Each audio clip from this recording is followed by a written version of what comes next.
Kohlberg ने किसकी theory दी? नैतिक विकास की। नैतिक विकास किसके अंतर्गत आता है? सोशल डेवलपमेंट के। सामाजिक विकास के अंदर आता है मॉरल डेवलपमेंट, या सामाजिक विकास से ही जुड़ा हुआ है। क्योंकि एनिमल्स को तो जरूरत नहीं है क्या सही और क्या गलत, ना उनके लिए झूठ सही ना उनके लिए कुछ और सही, वो तो सही करते हैं जो उनके नेचर के हिसाब से होता है, जो उनके सर्वाइवल के लिए जरूरी होता है। ह्यूमंस में मॉरल डेवलपमेंट की जरूरत पड़ी। ये लास्ट थियरी है, आधा घंटा मुश्किल से समझने में लगेगा मेरे ख्याल में, भरोसा मेरा कुछ नहीं है मैं कितना डिटेल में किस चीज को ले जाऊं, है ना। वैसे मैं कंट्रोल कर रही हूँ कि सीटेट के लेवल से बहुत ज्यादा, बट ये थियरीज ऐसी हैं कि आप एक ही बार पढ़ लीजिए अच्छे से, क्योंकि अब सीटेट में भी लेवल ठीक ठाक हो गया है इनको लेकर के। आए तो सीधा क्वेश्चन आ जाए, नहीं तो घुमा के खूब भरपूर क्वेश्चन पूछे गए हैं। आपको मैं एक दिन एक अलग सेशन में क्वेश्चंस भी करा दूंगी इसके, ठीक है ना, देखिएगा। हाँ, अब देखो रुद्र यादव कह रहे हैं, हे पार्थ, संसार में कितने विचित्र विचित्र प्रकार के प्राणी विचरण करते हैं। बिल्कुल सच है ये, है ना। देखिए इंडिविजुअल डिफरेंसेस कहते हैं पार्थ इनको। देखिए मॉरल डेवलपमेंट यानी क्या? नैतिक विकास के एक समाज है। हमने विकास के 4 प्रकार पढ़े थे, आपको फिर से याद दिलाना चाहूंगी मैं। विकास के 4 प्रकार पढ़े थे, PCSE, और चारों ही एक दूसरे से जुड़े हुए इंटर रिलेटेड है। ये बेसिक्स नहीं भूलने हैं, नहीं तो गड़बड़ हो जाएगी, क्योंकि वो जो स्टेटमेंट और रीजनिंग वाले क्वेश्चन आएंगे उनमें आप गड़बड़ कर देंगे अगर ये बेसिक्स खराब हुए तो अंतः संबंधित है एक दूसरे से। आप गाड़ी चला रहे हैं, इसमें आपका फिजिकल डेवलपमेंट भी यूज हो रहा है, आपका शरीर भी यूज हो रहा है, और संज्ञान दिमाग भी यूज हो रहा है, ध्यान भी रख रहे हैं आप, अटेंशन भी आपकी यूज हो रही है, जरूरत पड़ी तो प्रॉब्लम सॉल्विंग भी यूज हो सकती है, एक डिसीजन मेकिंग भी यूज हो सकती है, कहां कट लेना है अचानक से अगर लेना पड़ा तो, रिफ्लेक्सेस भी यूज होंगे। यानी फिजिकल डेवलपमेंट, कॉग्निटिव।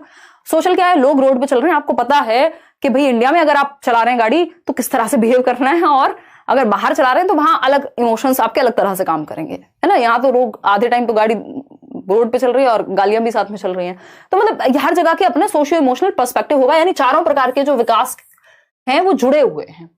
और यहाँ पे कॉग्निशन और इमोशन को भी अगर आप जोड़ दें तो भाई, अगर आपका जिस दिन मूड ठीक नहीं है तो उस दिन आपका संज्ञान, जो गाड़ी आप रोज चलाते थे उसको भी आप कहीं ना कहीं थोड़ी बहुत प्रॉब्लम में आ सकते हैं। क्यों? क्योंकि आपका संज्ञान, आपका दिमाग, आपका कॉग्निशन आपके इमोशंस को प्रभावित कर रहा है। ठीक, एक आपका प्रिंसिपल ऑफ इंटर रिलेशन होता है विकास का सिद्धांत, यहीं पे समझ लीजिएगा। इंटर रिलेशन यानी आपस में जुड़े हुए हैं, physical, cognitive, social, emotional. Sir पे चोट लगेगी, दिमाग भी प्रभावित होगा, वॉट एवर इट इज। एक होता है इंटीग्रेशन, प्रिंसिपल ऑफ इंटीग्रेशन। इस बार पेपर में नहीं पूछा गया है बट पूछ सकता है, क्योंकि ये बहुत ही कॉमन है, एकीकरण का सिद्धांत। अब इंटर रिलेशन और एकीकरण में क्या अंतर है? इंटर रिलेशन है कि भाई हाँ, फिजिकल, कॉग्निटिव, सोशल, इमोशनल सब आपस में जुड़े हुए हैं, शारीरिक, संज्ञानात्मक, सामाजिक, संवेगात्मक सब जुड़े हुए हैं। इंटीग्रेशन क्या है? ये सब जुड़ करके एक सिंगल एंटिटी के रूप में काम कर रहे हैं। जब आप साइकिल चला रहे हैं तो आपके दिमाग भी यूज हो रहा है, आपके हाथ भी यूज हो रहे हैं। जब आप बैडमिंटन खेल रहे हैं तो फिजिकल एक्टिविटी भी। तो ये चारों मिलकर के एक सिंगल एंटिटी के रूप में जब काम करें तो इंटीग्रेशन का सिद्धांत। जैसे आप गाड़ी चला रहे हैं तो प्रिंसिपल ऑफ इंटीग्रेशन है। इंटर रिलेटेड क्या है? हाँ भाई, सारे आपस में इंटर रिलेटेड होते हैं, लेकिन जब आप एक एक्टिविटी कर रहे हैं जिसमें सारे विकास के प्रकार एक साथ काम कर रहे हैं तो वो इंटीग्रेशन है। तो ये मेन डिफरेंस है। आते हैं अपने सोशल और इमोशनल जुड़े हुए हैं, ये हमें पता है, वैसे तो सारे ही जुड़े हुए हैं बट ये 3 भी कई बार कह दिए जाते हैं, PCS मान लिया जाता है इनको।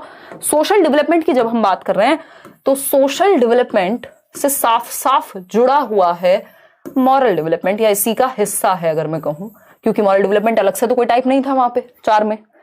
तो क्योंकि हम सोसाइटी में रहते हैं और सोसाइटी के कुछ नियम, कायदे, कानून, तौर तरीके हैं, क्या सही होगा क्या गलत होगा, किन चीजों को एक्सेप्टेबल मानेंगे किन चीजों को एक्सेप्टेबल नहीं मानेंगे, क्या कल्चर, क्या चीजें चलेंगी सोसाइटी में क्या नहीं। तो इसलिए हमें कुछ मॉरल डेवलपमेंट या मॉरल एथिक्स या प्रिंसिपल्स की जरूरत पड़ती है, सिद्धांतों की जरूरत पड़ती है कि क्या सही है और क्या गलत है। ये हमें मॉरल डेवलपमेंट बताता है। मॉरलिटी क्या है, नैतिकता क्या है, सही और गलत के बारे में समझना या सिद्धांतों को समझना, सही गलत के सिद्धांतों को समझना। तो मॉरल डेवलपमेंट की एक बहुत ही फेमस थियरी है कोहलबर्ग की। ये प्याजे से हल्के से इंस्पायर्ड थे, पहले प्याजे ने थियरी दी थी, फिर बाद में इन्होंने थियरी दी। और अगर इनकी हम माने तो इनकी जो थियरी है ये कहते हैं कि जो कॉग्निटिव मैच्योरिटी है, ये ध्यान से समझिएगा, इस पे क्वेश्चन प्रीवियसली पूछे जा चुके हैं, इसको हम इग्नोर कर देते हैं। जो कॉग्निटिव मैच्योरिटी है, कॉग्निटिव मैच्योरिटी, ये छोटे छोटे पॉइंट्स हैं, इनको समझते जाएंगे। कॉग्निटिव मैच्योरिटी बोले तो संज्ञानात्मक परिपक्वता, यानी जो हमारा संज्ञान है, जो अभी हम प्याजे की थियरी में पढ़ रहे थे कि जो हमारे स्टेज या एज के अकॉर्डिंग जो डेवलपमेंट हो रहा है उससे जो परिपक्वता आ रही है, या बायोलॉजिकली भी जो एज के साथ हमारे अंदर परिपक्वता आ रही है, उसका प्रभाव आपके मॉरल डिसीजन पे या मॉरल रीजनिंग पर पड़ता है ना। इसमें बहुत कंफ्यूजन होती है, मॉरल रीजनिंग या मॉरल डिसीजन मेकिंग पर पड़ता है। नैतिक तर्क पर पड़ेगा या मॉरल डिसीजन पे पड़ेगा। जो भी आपने निर्णय लिया है वो डिपेंड करेगा कि आप संज्ञानात्मक रूप से कितने मैच्योर हैं। अगर आप 15 साल के व्यक्ति हैं तो हो सकता है आपको एक व्यक्ति जो मैनिपुलेट कर दे, आपको लगे जो आपके लिए सही है वो 25 साल की उम्र में सही ना हो, क्योंकि कॉग्निटिव मैच्योरिटी आ गई। तो जो कॉग्निटिव मैच्योरिटी, आप किस एज में हैं, इससे भी फर्क पड़ेगा आपके लिए सही और गलत क्या है ना। देखा जाता है ना, एज के साथ लोग बदल जाते हैं। अपनी जवानी में उन्होंने कुछ भी किया हो, बुढ़ापे तक आते आते सब संत हो जाते हैं। ये एक कहावत है जो चलती है, ठीक। तो वो कॉग्निटिव मैच्योरिटी है, एज के साथ आ रही है, बहुत बार ऐसा होता है। और क्योंकि ये थियरी पियाजे की थियरी पर बेस्ड है, तो ये क्या हुआ, इसमें कुछ नेगेटिव नहीं है, ये नेचुरल प्रोसेस है अगर देखा जाए तो। ये कॉग्निटिव मैच्योरिटी यानी संज्ञानात्मक परिपक्वता मॉरल डिसीजंस को, कि आप कितने साल के हैं, किस स्टेज में हैं डेवलपमेंट की, उससे भी निर्धारित होगा कि आपके डिसीजंस आपके लिए सही और गलत क्या होगा। दूसरा, आपका तर्क उसी तरह का होगा। जो रीजनिंग या थिंकिंग प्रोसेस लगती है डिसीजन लेने में सही और गलत के, उसको रीजनिंग कहते हैं। तो आपका जो तर्क है वो किस पे बेस्ड होगा, कॉग्निटिव मैच्योरिटी पे। तो ये ध्यान रखिएगा, इसमें घुमा देता है क्वेश्चन। चलिए समझते हैं हम फटाफट से, छोटी छोटी चीजें जो जो एक्स्ट्रा में याद आती जाएंगी मैं बताते हुए चलूंगी। अच्छा, इनकी थियरी है मॉरल डेवलपमेंट की। मॉरल डेवलपमेंट का सिंपल मतलब होता है सही और गलत के कुछ सिद्धांत। सही गलत को पहचानना क्या है, नैतिकता है, कि राइट टर्न लें के रॉन्ग टर्न लें, लेफ्ट लें के राइट लें, ये क्या है, नैतिकता है। इन्होंने अपने प्रयोग में केवल पुरुषों को लिया, यानी ये जेंडर बायस थियरी है, ऐसा कोहलबर्ग की ही स्टूडेंट कैरल गिलिगन ने कहा, अभी भी जीवित हैं। और कोहलबर्ग ने सुसाइड कर लिया था if I am not wrong, but वो मैटर नहीं करेगा। यहां याद रखना है आपको कि कैरल गिलिगन एक महिला है और इनकी स्टूडेंट है। उन्होंने कहा कि ये थियरी जो है वो फेमिनिस्टिक पर्सपेक्टिव्स को, यानी नारीवादी नैतिकता का ध्यान नहीं रखती, कि जो फीमेल्स की मॉरलिटी है वो केयर बेस्ड होती है, या वो इमोशनली भी थोड़ा सा चीजों में इन्वॉल्व होती हैं, या केयरिंग एस्पेक्ट ज्यादा होता है। मेल्स की मॉरलिटी जस्टिस बेस्ड है। ऐसा एक तर्क आप भरपूर कई क्वेश्चंस देखेंगे पेपर में, मिल जाएगा आपको। तो फेमिनिस्टिक पर्सपेक्टिव को इग्नोर किया गया इस थियरी में, ये इसकी एक आलोचना है, कैरल गिलिगन के द्वारा की गई है। नैतिक तर्क यानी, और एक और चीज है कि ये क्या है, अभी इसमें लास्ट में 3 चीजें हैं इसकी आलोचना में जो आती हैं वो हम समझेंगे, लेकिन ये समझना जरूरी क्योंकि इस बार भरपूर क्वेश्चंस इनकी आलोचना पे आए हैं, इसलिए सबसे पहले यही लिखा हुआ है। अब नैतिक तर्क क्या होता है, यानी मॉरल रीजनिंग क्या होती है, मॉरल डिसीजन लेने के लिए, यानी आप फंसे हुए हैं कि पिताजी का साथ दें या अपनी माताजी का साथ दें। इसमें जो भी डिसाइड करना है आपको, उसमें जो थिंकिंग प्रोसेस लगेगी, जो भी तर्क लगेगा, उसको मॉरल रीजनिंग कहते हैं, ठीक। तो दुविधा एक चीज है, मॉरल डिलेमा। कॉल कौन करता है इतनी रात को? मॉरल डिलेमा यानी आप दुविधा में हैं कि आप ये वाली स्ट्रीम चूज करें, ये वाला करियर चूज करें, लेकिन आपका दोस्त इसमें जा रहा है और आपको ये करना था बट उसके साथ भी रहना है, वॉट एवर। इस तरह की बहुत सारी सिचुएशन हो सकती है। आप एक बोट में बैठे हुए हैं, ऐसी सिचुएशंस, ऐसी दुविधाएं, ऐसी कहानियां कोहलबर्ग ने अपने स्टूडेंट्स को सुनाई, और एक तरफ आपके पिताजी हैं, एक तरफ आपके पति है, या एक तरफ आपकी माताजी हैं और एक तरफ आपकी पत्नी है, तो आप किसको बचाएंगे? ये है दुविधा, कि अब आप धर्म संकट में हैं या फिर क्या है, नैतिक दुविधा में है, डिलेमा में है कि आप क्या चूज करेंगे। उस डिलेमा में जो आप चूज करेंगे, उस थिंकिंग प्रोसेस को मॉरल रीजनिंग कहा जाता है। एक बार फिर से समझ लीजिए, 2-3 चीजें हैं यहाँ पे जो हमने समझी हैं। सबसे पहले है मॉरलिटी, यानी नैतिकता क्या है। तो सही और गलत के लिए जिन सिद्धांतों को हम यूज कर रहे हैं वो है मॉरलिटी, या कोई भी एक डिसीजन लेने के लिए सही और गलत के लिए कुछ सिद्धांत बने हुए हैं जिसको हम मॉरलिटी कह रहे हैं। और ये एज के साथ हमारा डेवलपमेंट होगा, कॉग्निटिव मैच्योरिटी मैटर करेगी, उस हिसाब से हमारी मॉरल डिसीजन होंगे। मॉरल डिसीजन लेने के लिए एक तर्क का हम प्रयोग करते हैं, उसको रीजनिंग कहते हैं, और ये रीजनिंग एज के साथ चेंज होती है, ठीक। तो मॉरल रीजनिंग के थ्रू, तर्क के थ्रू हम क्या करते हैं, डिसीजन मेकिंग हमारी होती है। भाई एक व्यक्ति है, अगर चोरी भी करेगा तो कुछ तो तर्क उसने खुद को दिया होगा कि अरे यार क्या हुआ। मान लीजिए एक मेड है और वो खुद को तर्क देती है कि मैं, इनके पास तो इतना पैसा है, मेरे जो एम्प्लॉयर हैं इनके पास तो इतना पैसा है, मैं थोड़ा कुछ लेके भी चली जाऊंगी बिना बताए, तो क्या फर्क पड़ रहा है इनको। ये क्या हुआ, ये रीजनिंग है। ये चोरी करने की भी रीजनिंग देते हैं लोग खुद को। ये मॉरल रीजनिंग है। एक डिसीजन को या एक एक्टिविटी को करने के लिए आप कुछ ना कुछ तर्क, कुछ ना कुछ कहानी तो खुद को सुनाता ही है ना व्यक्ति।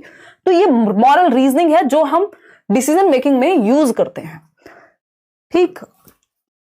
और कई बार आप डिलेमा में फंसे होते हैं, तब तो आप यूज करेंगे ही। डिलेमा क्या है, दुविधा। इनकी जो थियरी है ये दुविधा बेस्ड ही है। इन्होंने इतनी सारी डिलेमास बच्चों को सुनाई, और टीन एज तक के बच्चे थे इनके पास, मतलब सैंपल में, इस थियरी को, रिसर्च को प्रूव करते समय। तो दुविधा है, इन्होंने कई सारी दुविधाएं बच्चों को सुनाई अलग अलग, और उनसे उस दुविधा में फंसा करके कि अच्छा इधर जाना सही होगा या इधर जाना सही होगा, और इधर जाना सही होगा तो क्यों होगा, और उसके बेसिस पे ही पूरी थियरी बनाई गई। तो मल्टीपल डिलेमास इन्होंने दी, जिसमें से एक फेमस डिलेमा है हाइंस डिलेमा, यानी हिंज की दुविधा कह देते हैं हिंदी में, हाइंस डिलेमा। हाइंस डिलेमा में क्या है, उसकी वाइफ को यमराज लेने के लिए तैयार खड़े हुए हैं हाइंस की, और वो जो है बहुत ही खराब स्थिति में है कि अगर दवा नहीं मिली, कोई डेडली डिजीज हो जाती है हाइंस की वाइफ को, जिससे उसकी जानलेवा बीमारी जिसको हम कहते हैं वो हो जाती है। अभी मैं हाइंस को दिखा देती हूँ, यहीं कहीं होंगे, यस। तो ऐसी बहुत सारी डिलेमास प्रस्तुत करते थे कोहलबर्ग, और कोहलबर्ग ने कहा है कि मॉरल डेवलपमेंट किससे होगा, तो ये थियरी कहती है कि मॉरल डिस्कशंस कराइए क्लासरूम में, चर्चा कराइए, उससे सही और गलत का जो सही समझ है सही और गलत की वो विकसित होगी। यानी चर्चा से भी बेहतर होगा आपका नैतिक विकास। ठीक है, इतनी बात क्लियर है। तो ये हाइंस डिलेमा क्या है, ये है हाइंस और ये है उनकी धर्मपत्नी यानी वाइफ। ठीक, अब हाइंस को क्या चाहिए, हाइंस को वाइफ को बचाना है, और पीछे यमराज खड़े ही हुए हैं, है ना, और ये कह रहे हैं कि लेके तो जाएंगे, लेकिन हाइंस कह रहा है भाई दवा मिल जाए तो बचा ले, हम बाद में आ जाना कुछ साल। अब डेडली डिजीज है, पूरे शहर में एक ही व्यक्ति है जिसके पास वो मेडिसिन है, या वो केमिस्ट है जिसके पास वो ड्रग है, दवाई है, जिससे उसकी जान बच सकती है, उसकी वाइफ की, हाइंस की।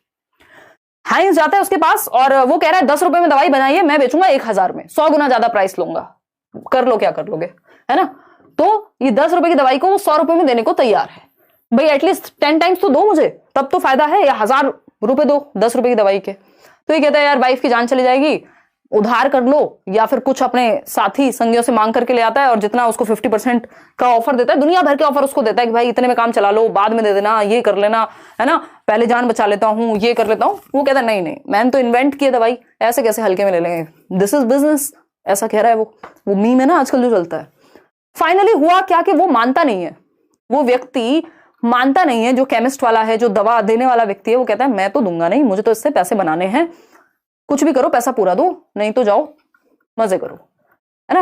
अब हाइंस क्या है,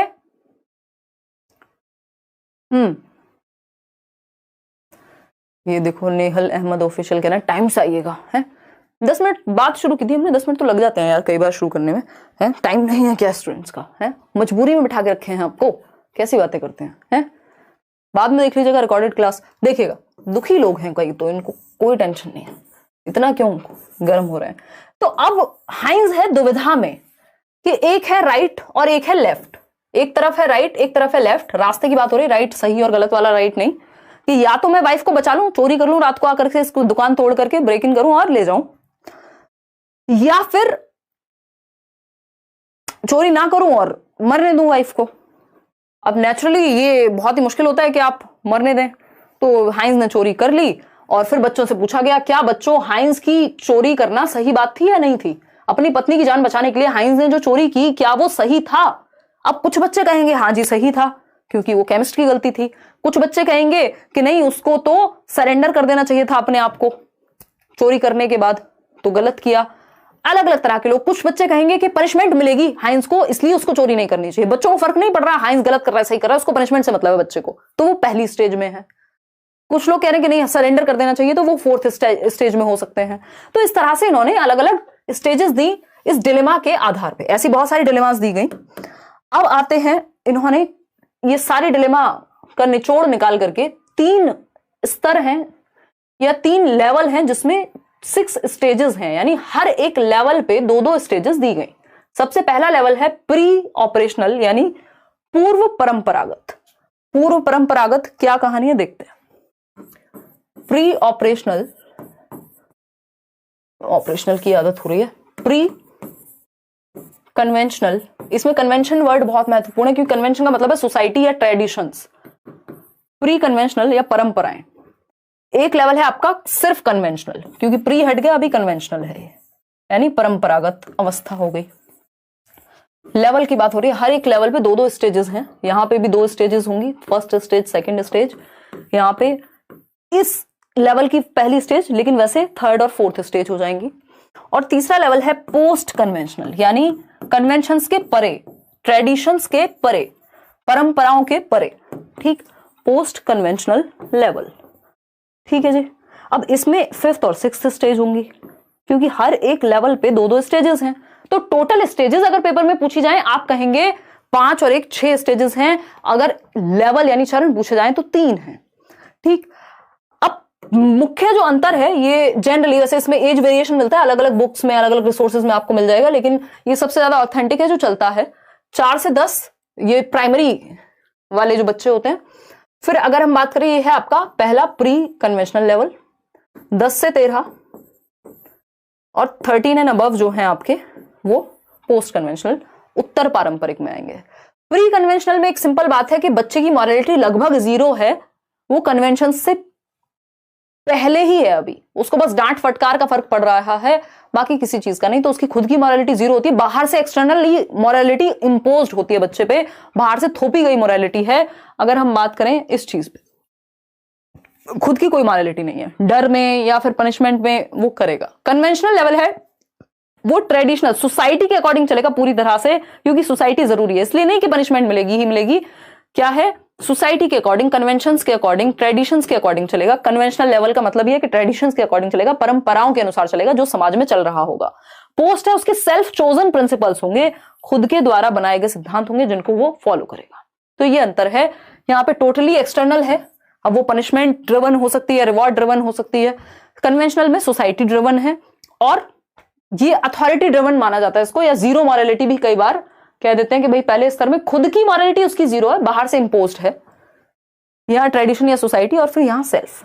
फटाफट से समझेंगे। पहले ही स्तर पे जब हम देखते हैं पूर्व परंपरागत यानी प्री कन्वेंशनल लेवल, 4 से 10 साल, 2 चरण हैं। 2 चरण कौन से हैं फटाफट से समझेंगे। एक है पनिशमेंट एंड ओबीडियंस, जिसको आज्ञाकारिता और दंड अभिविन्यास कहते हैं। इनके कई नाम हैं, बट इंग्लिश में याद रखेंगे। इंग्लिश में भी इवन इनके कई नाम हैं, बट इंग्लिश में फिर भी हम याद रखेंगे।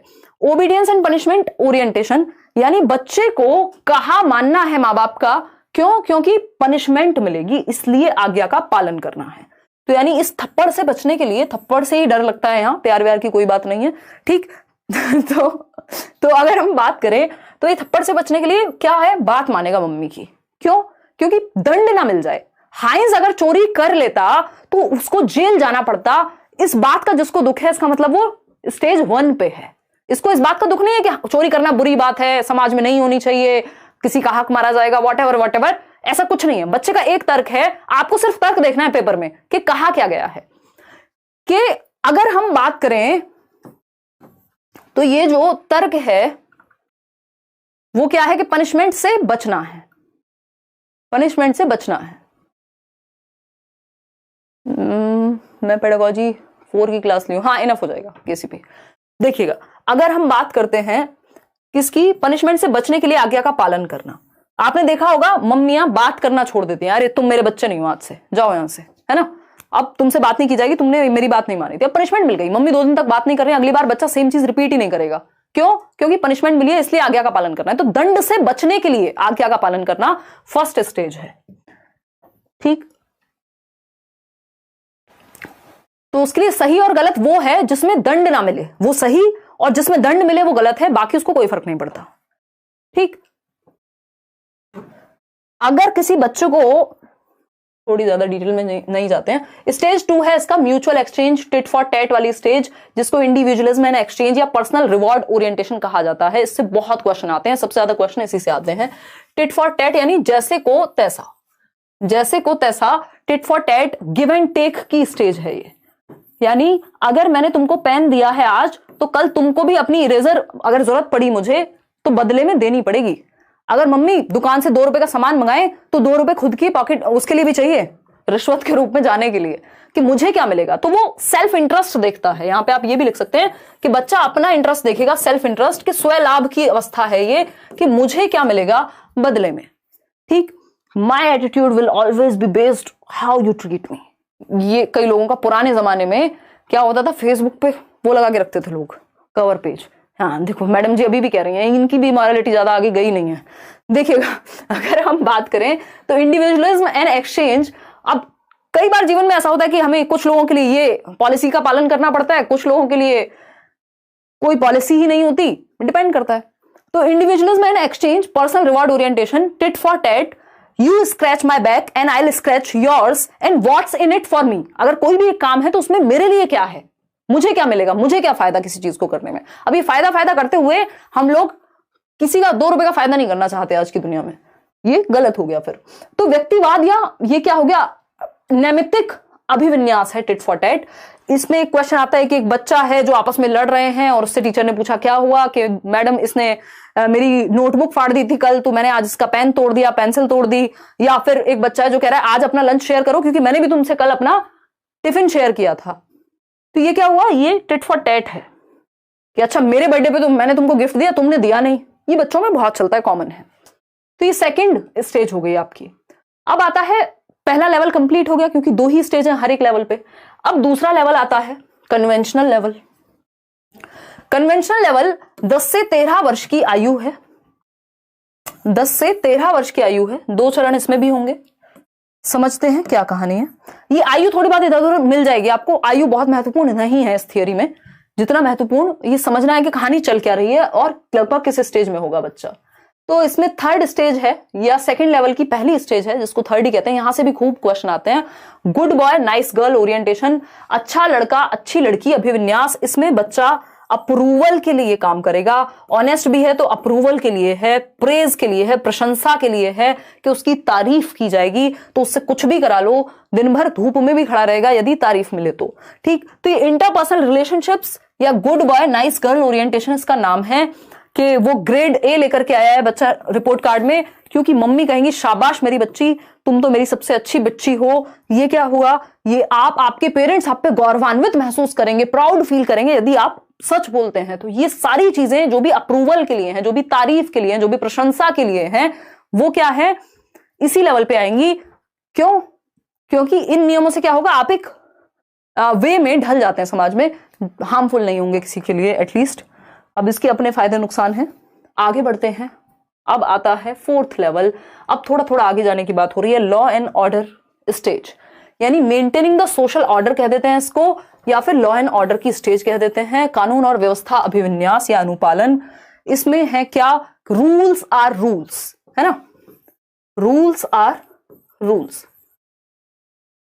रूल्स आर रूल्स कैसे, आप स्कूल में जाते होंगे, अगर यूनिफॉर्म पहन के नहीं गए और आपका फ्रेंड है जो डिसिप्लिन इंचार्ज है, वो कहेगा बेटा तुम शूज नहीं पहन के आए हो, तुम टाई नहीं लगा के आए हो, चाहे तुम मेरे कितने भी अच्छे दोस्त हो लेकिन तुमको पनिशमेंट मिलेगी। चाहे मेरे हाथ में है पनिशमेंट बचाना, बट पनिशमेंट तो मिलेगी।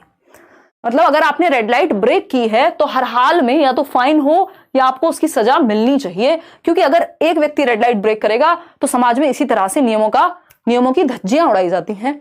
तो ये क्या हुआ, रूल्स आर रूल्स। ठीक, अच्छा इसमें मुझे एक और चीज याद आई है, अगर जैसे होते ना कुछ लोग चालान लगा है इसलिए वो रूल्स का पालन कर रहे हैं, हेलमेट इसलिए लगाया, ज्यादातर जनता का यही हाल है क्योंकि चालान ना कट जाए, वो पनिशमेंट एंड ओबीडियंस वाली ही स्थिति है उनकी, फिर अभी वो यहां नहीं होंगे। रूल्स इसलिए फॉलो करने क्योंकि समाज में एक नियम बना रहे और रूल्स को बदला नहीं जा सकता, रूल्स आर फिक्स्ड। वो यही स्टेज है, फोर्थ स्टेज। ठीक, तो भाई सिंपल बात हो गई कि रूल्स को नहीं बदला जा सकता चाहे आप कोई भी हो। ये हुई बात, एक व्यक्ति रूल्स को तोड़ेगा तो सब तोड़ेंगे, ये फोर्थ स्टेज है, यहां से भी क्वेश्चन आता है। अब आता है थर्ड लेवल जो कि हाईएस्ट लेवल है, इसके बाद आपकी छुट्टी।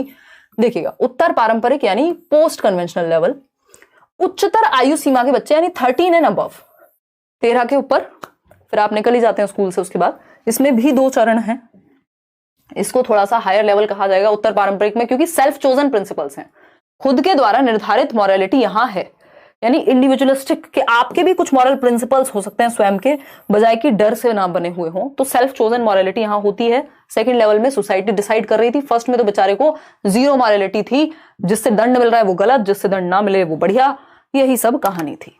ठीक है जी, इतना शॉर्ट में क्यों जा रहे हैं, इसको शॉर्ट कह रहे हो या लॉन्ग कह रहे हो? बहुत बढ़िया, कमेंट्स अभी देखेंगे, सेशन के बाद में बात करेंगे आपसे, डोंट वरी। आपकी इजाजत हो तो एक घूंट पानी पी लिया जाए।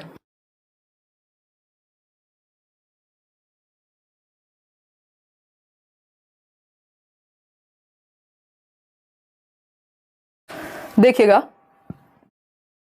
अगर हम बात करें सामाजिक अनुबंध यानी सोशल कॉन्ट्रैक्ट ओरिएंटेशन, ये 5th स्टेज है और लेवल 3 की ये पहली ही स्टेज है। Social contract orientation and individual rights, fights नहीं होगा, हमारे टाइपिस्ट जिन्होंने इसको फाइट्स बना दिया है क्योंकि उनको सीडीपी के सी से कोई मतलब नहीं है, उनको जो दे दिया जाए वो टाइप कर देते हैं, कई बार खुद से भी टाइप कर देते हैं, दैट्स ओके। इंडिविजुअल राइट्स, ठीक। तो सामाजिक अनुबंध, अगर आपको ऐसी गलती दिखे तो समझ जाइएगा कि कुछ तो कमाल किया है निखिल जी ने। देखिएगा, अगर हम बात करें स्टेज 5 की, तो social contract and individual rights. अब ये क्या है कि भाई समाज का एक नियम है, कॉन्ट्रैक्ट है, समझ में आता है, बट इंडिविजुअल के भी राइट्स हैं, तो यानी जरूरत पड़े तो नियमों में बदलाव किया जा सकता है, संशोधन किया जा सकता है। इसीलिए देखते हैं हम कितने सारे कानून परिवर्तित होते रहते हैं टाइम टू टाइम। या फिर अगर हम बात करें तो आपके, मान लीजिए जैसे अभी रेड लाइट की बात हो रही थी, तो रेड लाइट तोड़ना क्या है, खराब बात है, वहां पे आपको सजा मिलती ही मिलती, लेकिन यहां क्या है, इंडिविजुअल के कुछ राइट्स भी हैं, समाज का एक ऑर्डर है लेकिन राइट्स भी हैं। अगर आपको किसी की वो झूठ जो किसी की जान बचाने के लिए बोला गया हो, झूठ नहीं होता, ये इस तरह की बात है कि इंडिविजुअल के भी कुछ राइट हैं, एक्सेप्शन भी हो सकते हैं, या समाज की भलाई के लिए नियम बनाए गए हैं, अगर वो भला ना कर रहे हो तो उनमें बदलाव संभव है। तो ये क्या हुआ, इंडिविजुअल के राइट्स है भाई। अगर 4 लोग ले रहे हैं रिश्वत, इसका मतलब ये नहीं कि आप देंगे, जरूरत पड़े किसी की जान बचाने के लिए तो आप, अगर एम्बुलेंस में है तो रेड लाइट भी तोड़ के जा सकते हैं, या वैसे भी अगर आपको लगता है कि जान बचानी पड़ी तो एक्सेप्शंस कैन बी देयर, ऐसी बात इस स्टेज पे होगी। इसमें फिर आप देखते हैं लोग प्रोटेस्ट भी करते हैं, चीजें होती हैं कि कोई अगर लॉ पास कराना है, कोई घटना घट गई है, उस पर कोई नियम में बदलाव लाना है, संशोधन करना है, तो ये सारी चीजें यहाँ पे होती है क्योंकि इंडिविजुअल्स के भी अपने राइट हैं, समाज का तो एक ऑर्डर है ही। अब आती है हाईएस्ट लेवल ऑफ मॉरलिटी, जो लेस देन बहुत ही 1-2% लोगों में पाई जाती है, कि यूनिवर्सल एथिकल प्रिंसिपल, अल्का। ये क्या है, सार्वभौमिक नैतिक सिद्धांत। यूनिवर्सल एथिकल प्रिंसिपल यानी व्यक्ति अपनी जान पर भी खेल जाएगा एक बड़ी मास पॉपुलेशन के लिए, उनके भले के लिए, या फिर जिन चीजों में, जिन सिद्धांतों में वो विश्वास रखता है उसके लिए। महात्मा गांधी, नेल्सन मंडेला, भगत सिंह, राजगुरु, सुखदेव, ये इस तरह के लोग हैं जिन्होंने मासेस के लिए अगर जरूरत पड़ी तो खुद को भी सेक्रीफाइस कर देंगे। तो सिर्फ अपनी लड़ाई नहीं है, मासेस की लड़ाई है यहां पे, या फिर आप जिन चीजों में सच में बिलीव करते हैं उनके अगेंस्ट जाने की लड़ाई है। ठीक है, कोई दिक्कत परेशानी। अब हम क्वेश्चंस तो नहीं करेंगे, बट इनकी आलोचना एक बार देख लेते हैं, 2 मिनट लगेंगी। आलोचना वैसे मैंने शुरुआत में आपको थोड़ी थोड़ी बता दी क्योंकि इस बार आलोचना बहुत आई है पेपर में, और आलोचना हम करते हैं, लेकिन ये इस तरह से आप देख लीजिएगा, इसको ये याद रहेगी। 3 मुख्य आलोचनाएं हैं, जिसमें से 2 कैरल गिलिगन कहती हैं। एक तो है ये बायस्ड सैंपल्स है, यानी जेंडर बायस थियरी है, इसमें जितने भी सैंपल्स चर्चा के लिए, डिस्कशंस के लिए लिए गए वो सारे मेल सैंपल्स थे, यानी लड़कियों को इसका हिस्सा नहीं बनाया गया चर्चा का। तो लिंग रूढ़िबद्धता पाई गई इस थियरी में, फेमिनिस्टिक पर्सपेक्टिव को, केयर पर्सपेक्टिव को, नारीवादी परिप्रेक्ष्य को शामिल नहीं किया गया। कौन कह रहा है ऐसा, कैरल ग्लिगन कह रही हैं, कैरल ग्लिगन कह रही हैं। ठीक है जी बात। हाइपोथेटिकल सिचुएशंस हैं, यानी इमेजिनरी सिचुएशंस हैं, अगर देखा जाए कि मतलब कुछ हद तक आपने रीजन लगा लिया। अब आप मेरे से पूछें कि अच्छा जी आप तो मैडम कभी झूठ नहीं बोलती, कि जी हाँ नहीं बोलती। अच्छा जान पे बात आई तो बोलेंगी, मैंने कहा नहीं। एक दिन जान पे बात आई, मैंने फटाफट से बोल दिया। तो ये क्या है, ये हाइपोथेटिकल सिचुएशन है कि इमेजिनरी सिचुएशंस हैं। जब ग्रुप में बिठा करके क्वेश्चंस पूछे गए या बातें हुई या चर्चाएं हुई तो किसी ने कुछ भी कह सकता है, कोई भी, लेकिन रियलिटी में जब सिचुएशन आएगी तो क्या वो व्यक्ति वैसा करेगा या नहीं, तो ये तो तभी पता लगेगा। तो इस बात पे भी इसकी आलोचना हुई इस थियरी की कि भैया इमेजिनरी सिचुएशन है, एक रूम में बैठ के क्या जाता है, कितनी सिद्धांत की बातें कर लो, रियलिटी में जब अप्लाई करने की बात आएगी तब देखा जाएगा। ठीक, फिर है not applicable in all cultures. ग्लिगन कह रहे हैं कि भाई सभी संस्कृतियों पर लागू नहीं होती। दुनिया भर में भारत में जो चीज सही है वो कहीं गलत हो सकती है, जो कहीं गलत है वो यहां सही हो सकती है। तो संस्कृति का भी डिफरेंस आएगा सही और गलत के आधार पे, है ना। कहीं पर शॉर्ट्स पहन के घूमना एकदम नॉर्मल बात है, कहीं इस बात पे भी दंगे हो सकते हैं। तो सबकी नैतिकता का भी अलग अलग पैमाना है, या संस्कृतियों का प्रभाव पड़ता है सही और गलत के चुनाव पर। इतनी बात क्लियर है या कुछ और पूछना है तो बता दीजिए, है ना। कोई कह रहा आप तो हमेशा गुड गर्ल ही रहे होंगे, लगता है आपको उदिता, है ना। अभी एक कोट है जो चलता है कि good girls don't make history, bold ones do. या फिर खैर देखिएगा, हाँ इतने तो तूफान नहीं ठीक है, छोड़ो यार, मेरी मॉरलिटी छोड़ दो, बट हाँ ठीक ठाक ही चीजें हैं, है ना। तो गुड और बैड में अगर हम फंस के रह जाएंगे फिर तो कोई भी जीवन में या दुनिया में परिवर्तन नहीं आएगा। अगर आप सिर्फ good boy good girl orientation में रहेंगे तो, है ना। 3 दिनों से इतना इंपॉर्टेंट डिस्कशन कर रहे हैं, कुछ लोग फालतू कमेंट कर रहे हैं। प्रभा देखो, कुछ लोग हमेशा रहेंगे। अब ये इतना इंपॉर्टेंट फ्री डिस्कशन हो रहा है, बैचेस में आइए, आप कोई फालतू बकवास नहीं करता, सब तमीज से पढ़ते हैं। यहाँ पे भी मेजॉरिटी लोग बहुत अच्छे से पढ़ते हैं, लेकिन कुछ लोगों का दिमाग में दर्द हो जाता है, जैसे इतनी भारी भारी होती है बातें, उनको लगता है कमेंट में कुछ भी कहानी लिखना शुरू कर दो, ठीक है ना। मिनी रावत कह रहे हैं, मुझे तो बिल्कुल नहीं लगता। चलिए खैर, अच्छा इस पे क्वेश्चन आता है एक 5th लेवल को लेकर के, कि एक व्यक्ति है जो ये कहते हैं कि मैं ऐसी गवर्नमेंट को इनकम टैक्स पे नहीं करूंगा जो चोरी करती है टैक्स की, या फिर मतलब जिसका सही उपयोग नहीं हो पाता, वो डैम्स बनाने में बेफिजूल में पैसे उड़ा देती है। तो वो 5th लेवल है, उसमें स्टेज नहीं पूछेगा, लेकिन 5th लेवल है, ठीक। और ये बेसिक बात हुई आपकी। वो इंडिविजुअल राइट्स को परफॉर्म कर रहे हैं, अगर देखा जाए तो वो 5th लेवल होगा, और 3rd लेवल है आपका, और 5th स्टेज है, ठीक है, 5th स्टेज होगी, बट वो लेवल के हिसाब से पूछता है। तो आपको लगे जैसे कुछ बदलाव की बात हो रही है, कोई व्यक्ति अड़ा हुआ है, तो 3rd लेवल। चलिए अब कल मिलेंगे, और कल 9 बजे मिलेंगे। कल नेशनल एजुकेशन पॉलिसी, और हम क्या करने वाले हैं कल, आपकी आरटीई इंक्लूसिव एजुकेशन, ये सब हम करेंगे।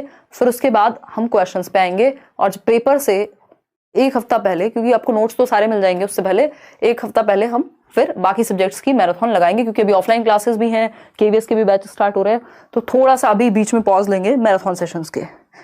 शाहिद हसन कह रहे हैं, मैम मेरा सीटेट फॉर्म में इमेज डिस्क्रिपेंसी आया था और उससे करेक्ट नहीं कर पाया, क्या मेरा एडमिट कार्ड आएगा, प्लीज बताएं मैम, बहुत डिप्रेस्ड हूँ। अब तो मुझे लग रहा है डेट भी निकल गई होगी उसकी करेक्शन की।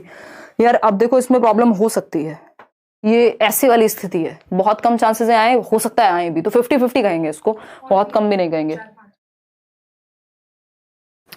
ठीक है। गुरमीत कह रहे हैं, मैं आपकी पेन वाली बात सुनकर मेरा ट्विन बेबीज ने मेरे 12 पेन पर साइंटिस्ट बन गए हैं, और मना करने पर आपकी वीडियो दिखाते हैं मुझे, देखो मम्मा। गुरमीत उनको कहिएगा कि ठीक है, उनको तो अपने नहीं, उनके स्पेशल अपने उनके लिए पेन ला के दो, और अपने पेनों की रक्षा करो, है ना। तो वो होगा, देखो हर चीज का every action has equal and opposite reaction ना, तो ऐसा तो होगा ही ऑफ कोर्स, ठीक है ना। तो कुछ नुकसान तो झेलना ही पड़ता है माँ बाप को, या फिर बच्चों को कुछ और दे दीजिए, है ना। और आकाश अहिरवार कह रहे हैं, मैम इंग्लिश पेडागोजी में प्रॉब्लम आ रही है, how can I improve my score in this subject.